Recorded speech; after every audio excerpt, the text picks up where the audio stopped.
Continuamos entonces, amados hermanos, con un pasaje bien importante que lo vemos en Mateo 17, 1, 9, que dice en el nombre del Padre, del Hijo y del Espíritu Santo lo siguiente. 6 días después, Jesús tomó a Pedro, a Jacobo y a Juan, su hermano, y los llevó aparte a un monte alto, y se transfiguró delante de ellos. Y resplandeció su rostro como el sol, y sus vestidos se hicieron blancos como la luz. Y aquí le apareció Moisés y Elías, hablando con él. Entonces Pedro dijo a Jesús: Señor, bueno, es para nosotros que estemos aquí, si quieres. Hagamos aquí 3 enramadas, una para ti, otra para Moisés y otra para Elías. Mientras él aún hablaba, una nube de luz lo cubrió. Y aquí una voz desde la nube que decía: Este es mi Hijo amado, a quien tengo complacencia. A él oíd. Al oír esto, los discípulos se postraron sobre sus rostros y tuvieron gran temor. Entonces Jesús se acercó y los tocó y les dijo: Levantaos y no temáis.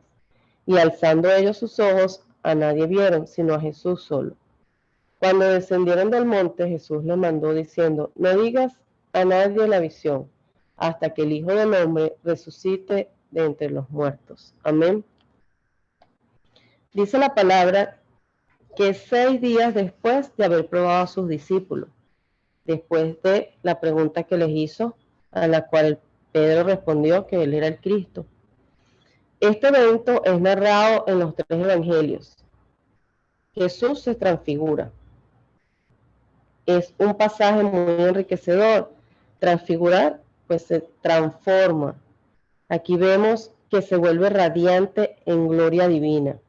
Un resplandor, un blanco que no tiene palabra para describir. Lo primero que vemos en este pasaje es que los discípulos estaban aterrados y no era para menos, ¿no?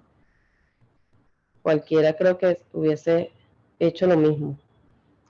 Vemos que es un evento único, que solo ocurrió una vez. Y dice la palabra que ya hace 6 días que Pedro lo había probado como Cristo, el Hijo de Dios viviente.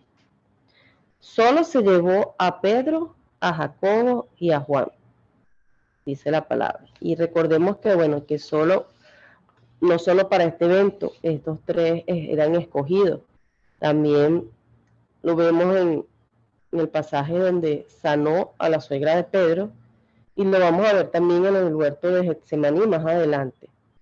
Es una experiencia bien difícil, y otros eventos más donde ellos también son unas figuras pues principales en estos eventos hechos por Jesús. Pero siempre vuelven a ser los 3. Solo Jesús pues sabía por qué le daba a ellos tales experiencias que quizás a otros no. Y si, bueno, pensamos un poquito y decimos nosotros una conclusión de por qué se llevaban los 3, vemos que a Pedro, nada más y nada menos, pues le da las llaves del reino de los cielos.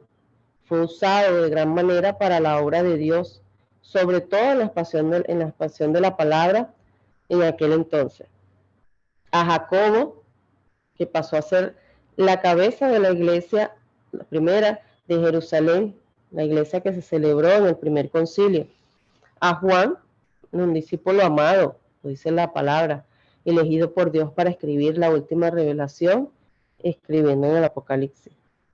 Y volviendo al texto, pues Jesús se transfigura como un destello de luz brillante, sin quizás alguna palabra para definirlo, como les dije ahorita, porque solo los que estuvieron en ese momento lo pueden definir.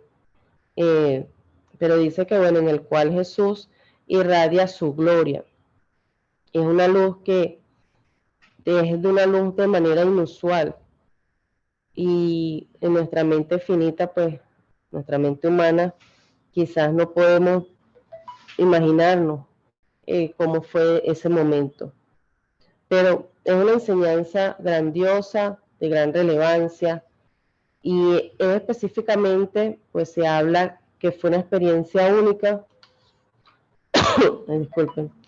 Y muchos estudiosos dicen que cuando Juan describe que vimos su gloria, se refería a este momento.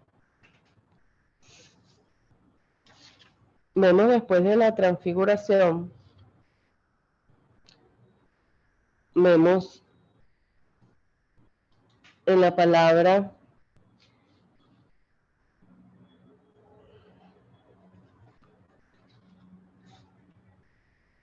que Jesús predice una vez más sus sufrimientos.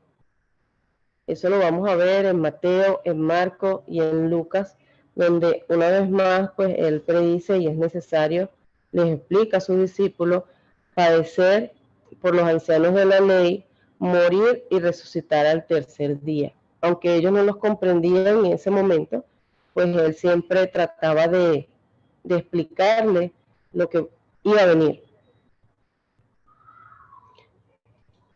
Luego vemos más adelante la sanidad del hijo endemoniado.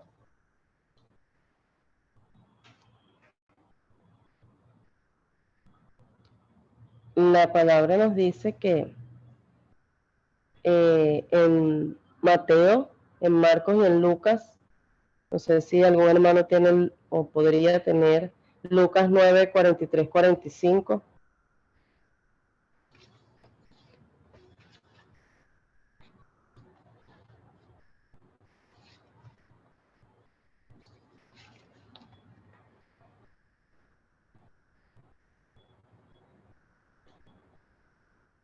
No hay nadie. Amén. Ya voy a Amén, ponerla aquí. Ajá. Lucas 9, 43, 45, ¿verdad? Sí. En el nombre del Padre, el Hijo. En el nombre del Padre, el Hijo, el Espíritu Santo. Amén. Ay, me perdí. ¿Cuál era el número, profe? Disculpe. 43, 45. Lucas 9, 43, 45. Ok. Y todos se admiraban de la grandeza de Dios y maravillándose de todas las cosas que hacía, dijo a sus discípulos: haced que os penetren bien en los oídos estas palabras, porque acontecerá que el Hijo del Hombre será entregado en manos de hombres. Mas ellos no entendían estas palabras, pues les estaba velando para que no las entendiesen, y temían preguntarles sobre esas palabras. Voy a repetir esto: mas ellos no entendían estas palabras, pues les estaban veladas para que no las entendiesen, y temían preguntarle. Ya el Señor sabía que ellos no iban a entender. Ajá, hasta el 45 sigo. Amén, amén, amén, amén. Sí, esa palabra, allí vemos cómo Jesús predice sufrimiento y quería que lo leyeran para que escucharan cómo él, pues una vez más, y lo vamos a ver más adelante también, cómo habla, y aunque él nadie de sus discípulos, pues podían entender, porque ellos decían, bueno, si es el Hijo de Dios y nos está diciendo, entendemos, pues no entendemos qué es lo que nos quiere decir, pero él siempre puntual, cada vez que podía, como lo decía, lo recordaba y trataba de que ellos estuviesen pues pendientes de que en algún momento podía suceder.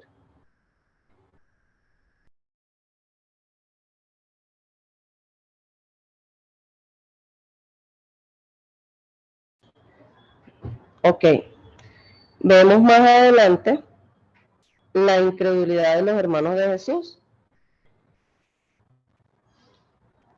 Aquí vemos, hermanos, que pues,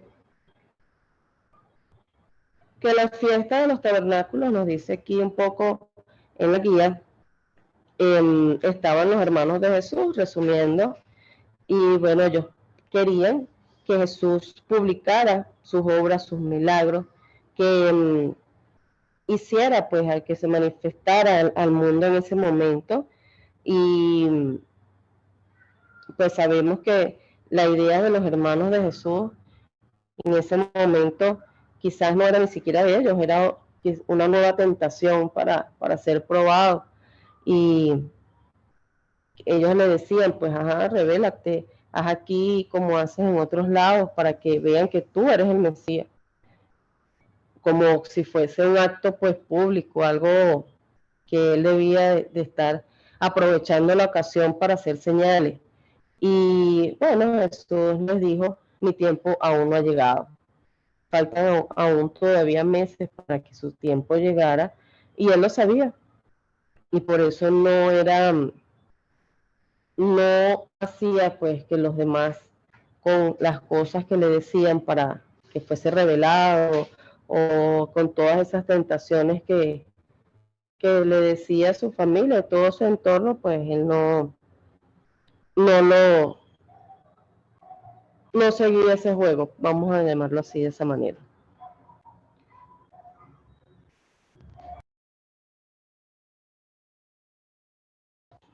Más adelante vemos, hermanos, que nos dice la palabra en Mateo 17, 24, 27, que nos dice lo siguiente. Cuando llegaron a Capernaum, vinieron a Pedro los que cobraban las 2 dracmas y le dijeron, ¿vuestro maestro paga 2 dracmas? Él dijo, sí. Y al entrar en la casa, Jesús le habló primero diciendo, ¿qué te parece, Simón? Los reyes de la tierra, ¿de quiénes cobran los tributos o los impuestos? ¿De sus hijos o de los extraños? Pedro le respondió, de los extraños. Jesús le dijo luego, los hijos están exentos. Sin embargo, para no ofenderle, ve al mar y échale al suelo, y el primer pez que saques, tómalo, y al abrirle la boca hallarás un estatero. Tómalo y dáselo por mí y por ti. Estatero en griego significa peso. Una moneda de aproximadamente 17 gramos de plata, como decir más o menos $10 o un poquito más al actual, ¿no? Era el valor exacto de un impuesto por 2 adultos. Él aquí pues dice que él, a pesar de que es el hijo del rey, ¿no?, del señor de señores, pues él estaba exento de pagos, pero para no ofenderlo, pues bueno, vamos a pagarle, como para dar el ejemplo, ¿no?, aunque él no tenía por qué hacerlo. Vemos más adelante, queridos hermanos,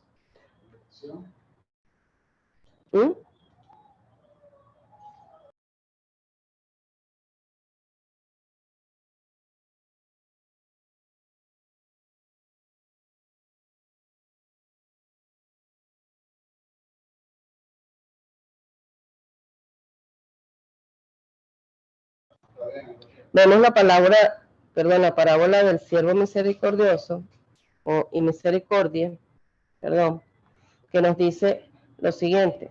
Vamos a resumir la parábola, pero me gustaría que en sus hogares leyeran la palabra. Esto lo vemos en Mateo 18, 23, 35,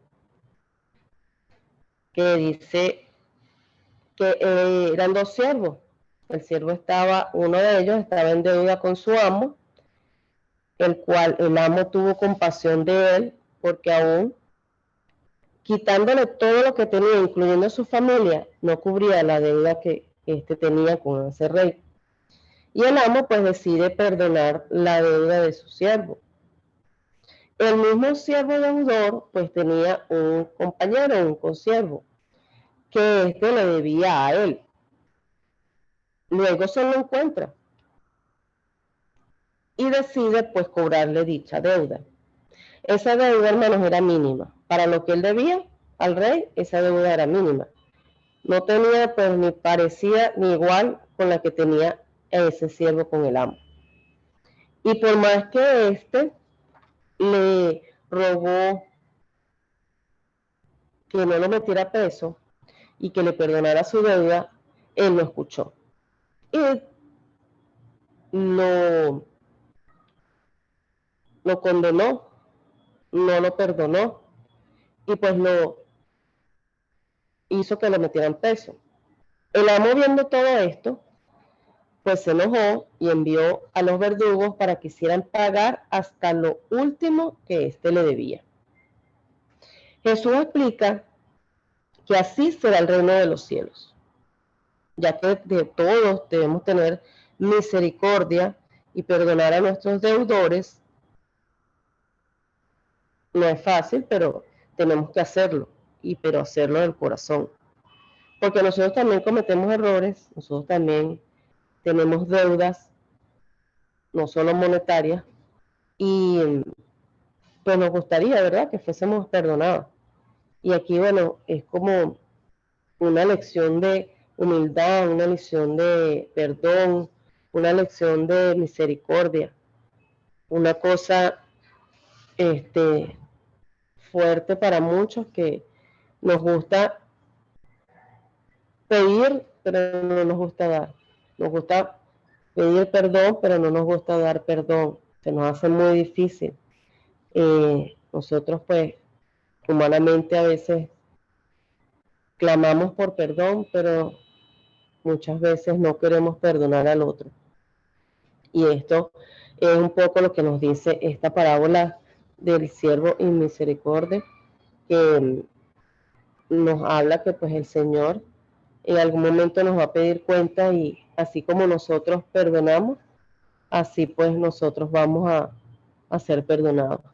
Y como nos gustaría, ¿verdad?, llegar a donde el Señor, y pues que en su juicio nos diga que fuimos también buenos perdonadores, debemos empezar a hacerlo también,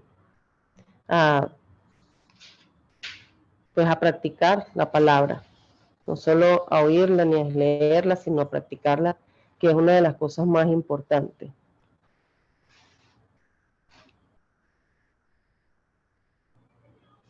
Vemos más adelante el envío de los 70.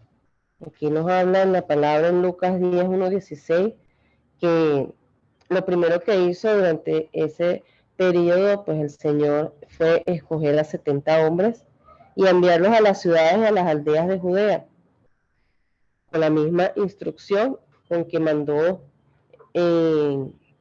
a los 12, ¿verdad? Mandaba de 2 en 2, les decía todo lo que debían hacer y lo que no debían hacer, lo que se podían esperar en ese camino. Todas las mismas instrucciones, pues las envió a los 70. Debieron ir de 2 en 2. No conocemos los nombres de estos hombres, de estos 70 hombres, la palabra no nos los dice, no nos indica, ni tampoco las obras que hicieron, pero es notar pues que tenía Jesús pues muchos seguidores. Tenía sus 12 discípulos, pero tenía muchos seguidores, no solamente los 12.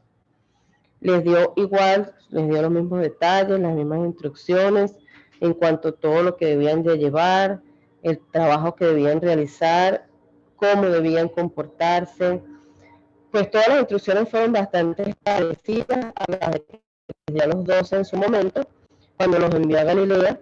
Y bueno, por supuesto, el maestro iría tras ellos para valorar su trabajo. No iba a ir al lado de ellos, pero iba a llegar en cualquier momento. Amén. Bueno, hasta aquí una parte del contenido. Si tienen alguna pregunta hasta ahora, hermanos.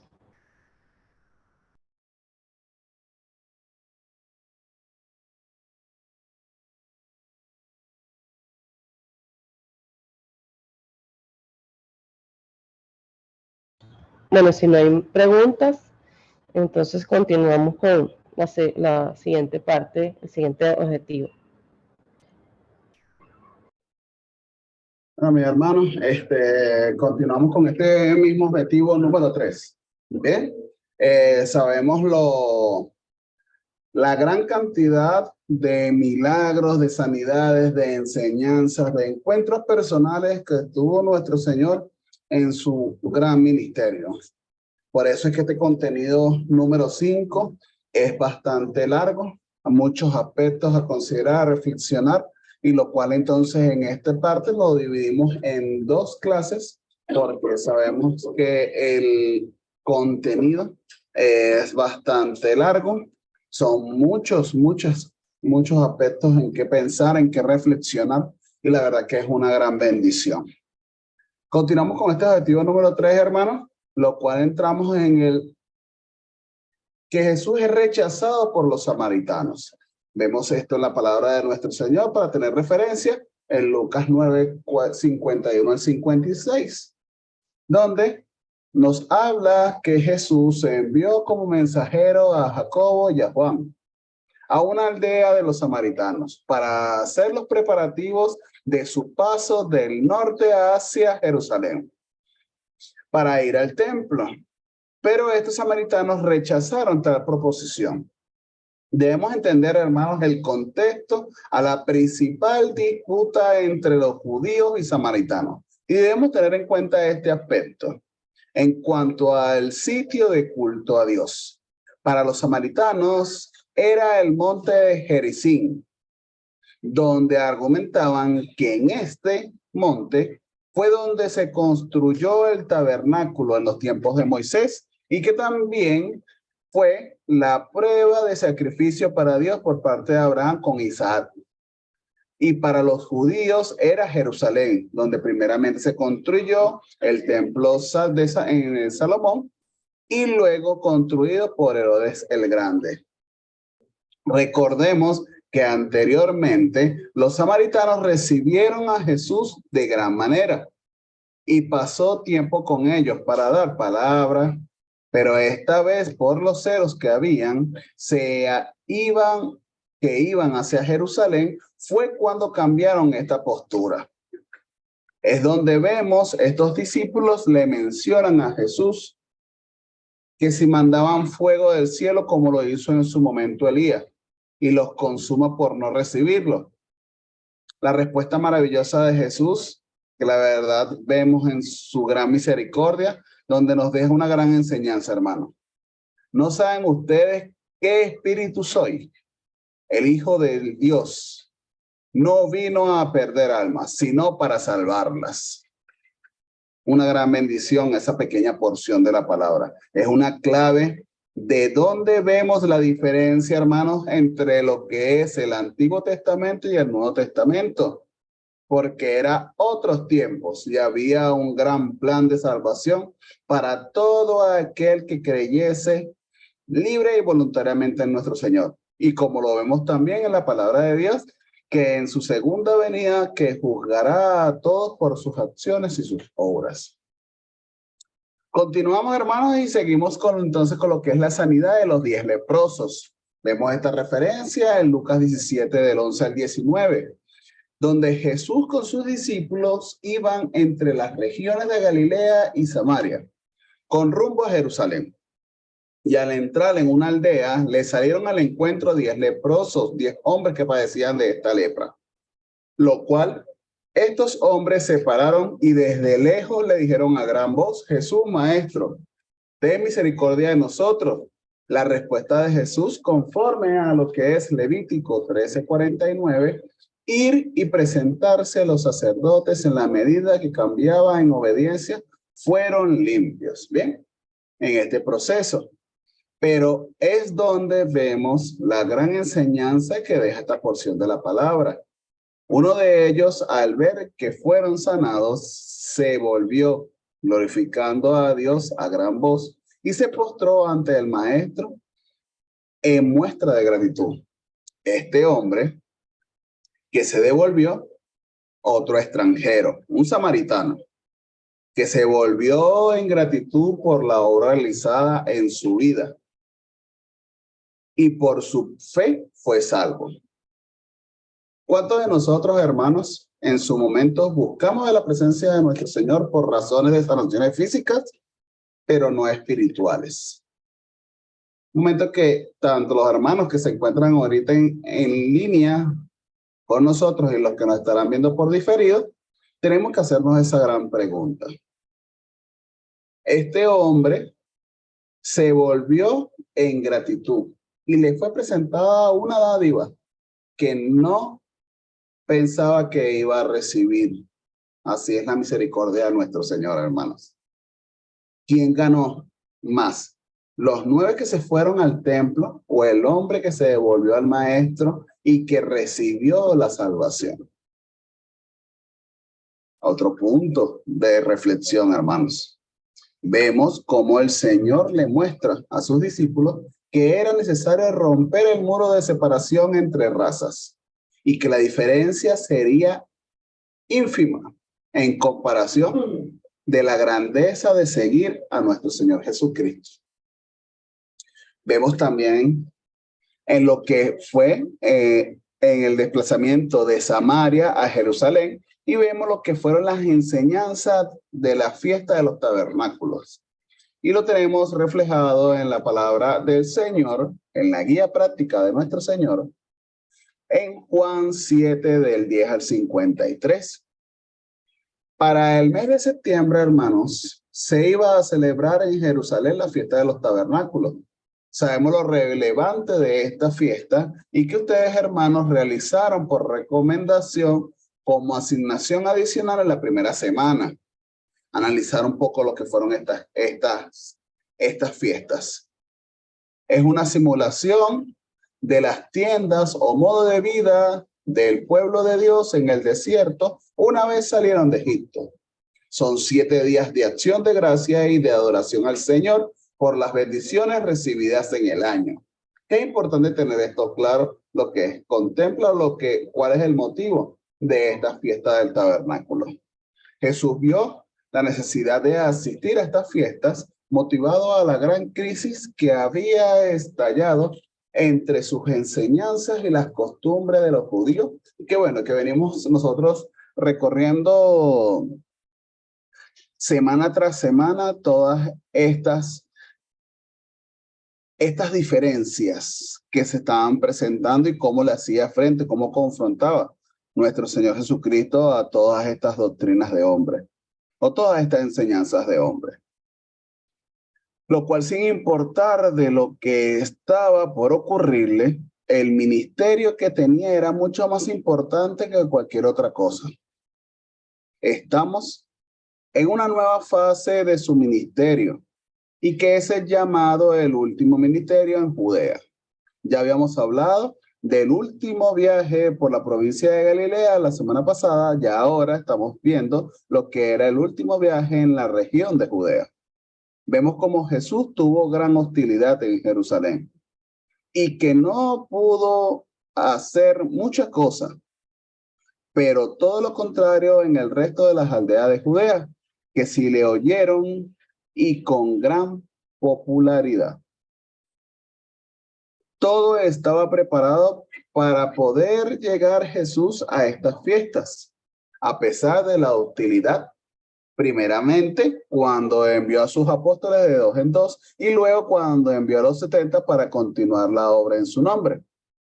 Durante estas fiestas hubo un gran murmullo, ya que el pueblo y los líderes religiosos preguntaban por Jesús y que no estaba en las mismas, lo cual Jesús subió al templo y comenzó sus enseñanzas. Y muchos judíos se maravillaban del conocimiento de las escrituras que tenía nuestro Señor sin él haber estudiado. Y es donde vemos la respuesta de Jesús, nuestro Señor, que su doctrina no es de él, sino que del que le envió. Nos enseña que la doctrina de Dios viene de hacer la voluntad, de hacer su voluntad.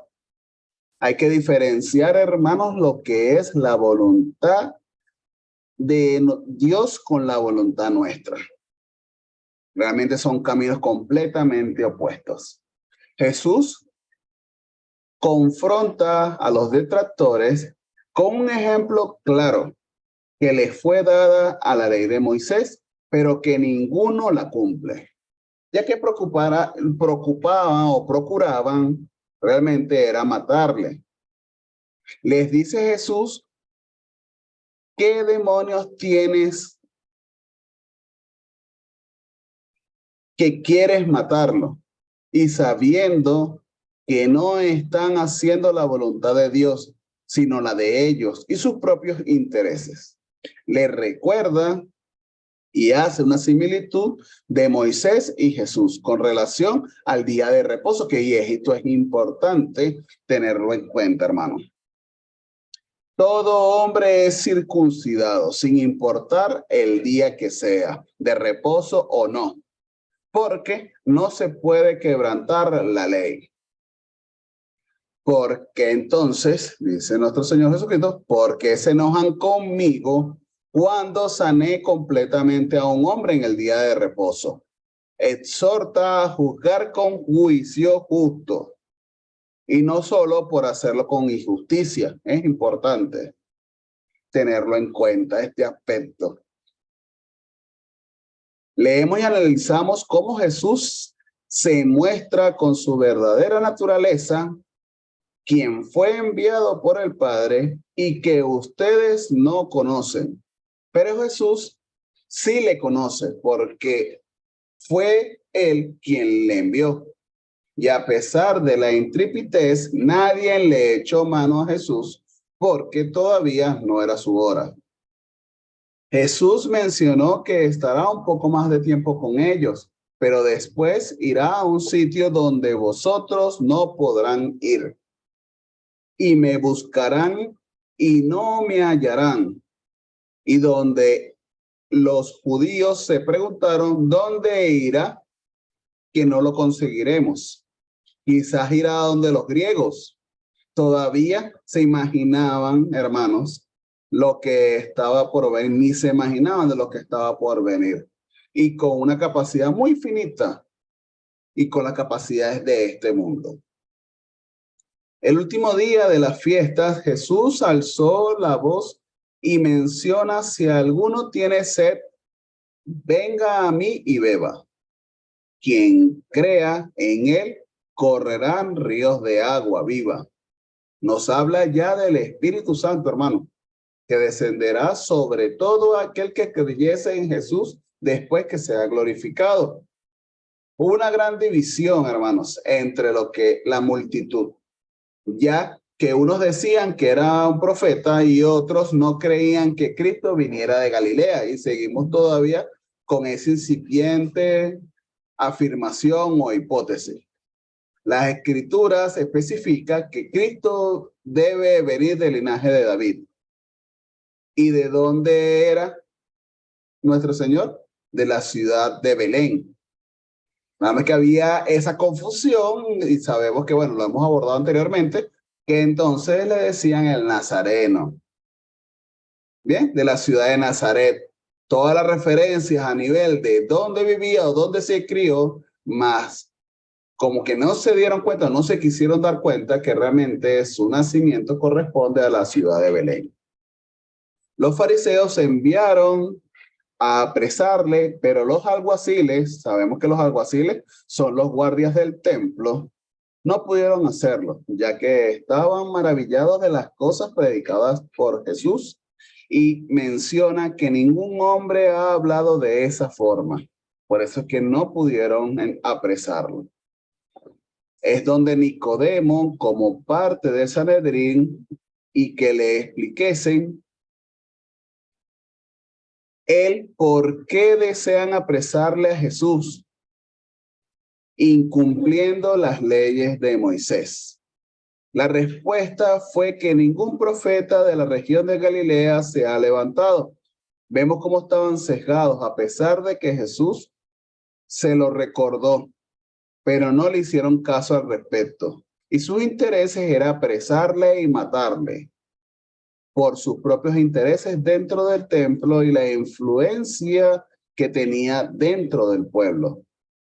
Vemos también, continuamos con lo que es la mujer adúltera, y lo tenemos en la palabra de nuestro Señor en Juan 8, del 1 al 11, que al terminar el tiempo de las fiestas de los tabernáculos, Jesús fue al monte de los olivos y al día siguiente fue nuevamente al templo. Pero los escribas y los fariseos buscaban por todos los medios posibles acusar a Jesús. Y es donde le presenta, como nosotros decimos coloquialmente en este momento, una conchita de mango, hermanos, a una mujer que fue sorprendida en adulterio. Y es donde en estos religiosos mencionan, conforme a la ley debemos apedrearla hasta morir. Y le preguntan a Jesús, ¿tú qué dices? Aquí vemos otra tentación, pero la respuesta de Jesús fue, el que de vosotros esté sin pecado, sea el primero en arrojar la piedra contra ella. Pero ninguno, hermano, cumplía con esto, ya que en sus conciencias, tanto las de ellos como la de nosotros, todos somos pecadores. Y no quedó nadie para acusarle. Y es donde Jesús le dice a la mujer, él tampoco la condena. Así que vete y no peques más. Una gran bendición, hermano. La verdad que todas las maravillas, todos los hechos, acontecimientos, milagros que hace nuestro Señor. Hasta el momento, hermano, ¿vamos bien? ¿Alguna pregunta en este momento que nos quedan 2 minutos y medio en el Zoom? Queremos ver si tienen alguna pregunta, alguna duda. Vamos bien, gracias. De acuerdo.